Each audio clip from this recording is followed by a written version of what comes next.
N'importe qui va venir chauffer une charrue puis il va gagner. Alors, lors du dernier forum ouvrier, on avait plusieurs points à l'ordre du jour. On avait beaucoup d'échanges avec notre délégation.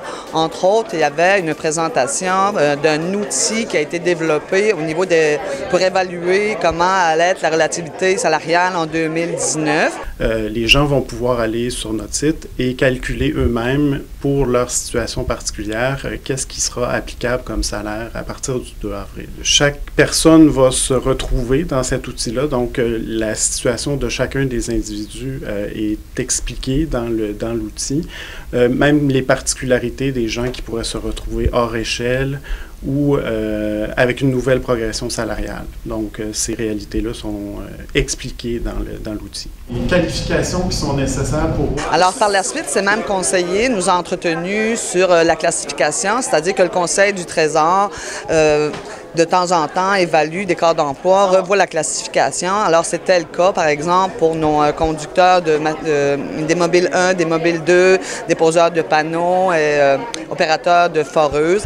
Alors, les conseillers nous ont fait un topo là, d'où en était la situation et par le fait même, également, on est revenu sur la classification des patrouilleurs et des gardiens. Alors, nous avons également, avec le confrère Ronald Coquelin, qui est venu entretenir la délégation sur les modifications qui ont été apportées à la loi sur les normes du travail, certains articles sont applicables depuis juin, d'autres vont l'être en janvier 2019. Là, les nouvelles normes font en sorte que les travailleurs à statut précaire auront plus de congés, auront des congés payés pour s'occuper des proches parents, des enfants, en cas de maladie ou de situation dont ils sont pris pour se déplacer, pour accompagner leurs proches. On a des nouvelles aussi notions dans le cadre du harcèlement psychologique, que les gestes à caractère sexuel se retrouvent à l'intérieur du harcèlement psychologique. Aussi, d'autres congés qui vont dans le sens des vacances annuelles. On aura 3 semaines après 3 ans de service continu.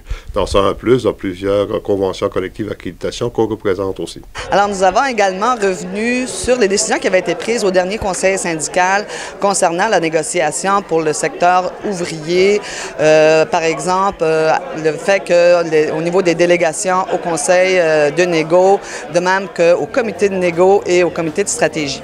Alors finalement, comme à chaque forum, on a eu des belles échanges avec notre délégation. C'est toujours intéressant de voir les questions qui sont apportées de la part de ces gens-là. Nous aurons certainement encore un bel ordre du jour pour animer toute notre journée lors du prochain forum de juin.